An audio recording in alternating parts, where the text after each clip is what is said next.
দেশের আইন আদালত বা রীতিনীতির সাথে কতটুকু কিভাবে সাংঘর্ষিক হচ্ছে অনেক কিছু মাথায় রেখে কিন্তু পলিসিগুলো নির্ধারণ করতে হবে।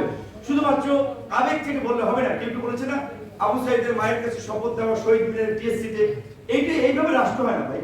কিন্তু আপনারা বিচ্ছিন্নতাবাদী হিসেবে ট্যাগ দিবেন এবং আপনার কি সেই রেভলিউশনারি বাহিনী আছে, সশস্ত্র বাহিনী আছে যে আপনি একটা যদি বিপ্লবী সরকার দাবি করেন যে তাহলে তাদের আপনার বাহিনী তারা মাঠে থাকবে, বিকজ আইন শৃঙ্খলা বাহিনী যে অকার্যক্রম এটা হয়ে যাচ্ছে, তারা আপনাকে প্রোটেক্ট করবে।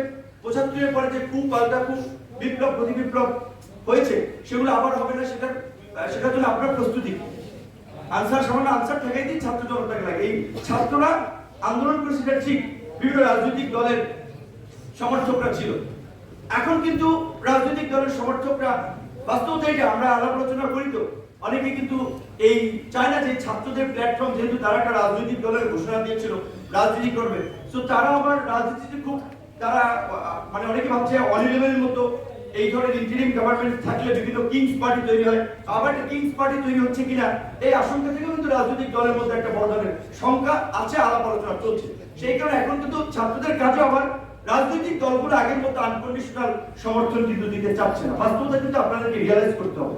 সেখানে আমরা যেটা বলেছিলাম, আমরা উপদেষ্টা মহোদয়কে অন্য উপদেষ্টাকে বলেছি, আজকে প্রেসের মাধ্যমে জানি, আমি মনে করি এই সরকারকে যদি স্টেবল করতে হয়, এই সরকারকে যদি ফাংশন করাতে হয় এবং যে মানুষের যে প্রত্যাশা রাষ্ট্রের মৌলিক সংস্কার, সেটার জন্য এই সরকারকে জাতীয় সরকারের রূপ দিতে হবে। জাতীয় সরকারের রূপ দিতে হলে বিএনপি, জামাত, গণ অধিকার, বিভিন্ন রাজনৈতিক দল বলেন, অন্যান্য রাজনৈতিক দল, অনেকগুলো দল বলে অনেক সময় লাগবে। আমি বলছি মেজর পলিটিক্যাল পার্টি, বুই ফর নাম সর্বস্ব পলিটিক্যাল পার্টি খুঁজে তো লাভ নেই। যেগুলোকে মেজর মনে করা হয় যে যাদের অ্যাক্টিভিটিস আছে, যাদের ফাংশন আছে, যাদের গণতান্ত্রিক আন্দোলন সংগ্রামের ভূমিকা আছে, তাদের থেকে প্রতিনিধি নিয়ে, এটা ২১ আছে, এটাকে ৩১ করা যেতে পারে আরো ১০ জন নিয়ে, এটাকে জাতীয় সরকারের রূপ দিলে তাহলে যদি স্টেবল হয়। কারণ এই যে রাজনৈতিক দলের সাথে এই যে প্রতিনিধিত্বশীল আপনার অংশের সাথে যে সরকারের একটা সংশয় তৈরি হচ্ছে, এটি কিন্তু সরকারের জন্য ভালো না।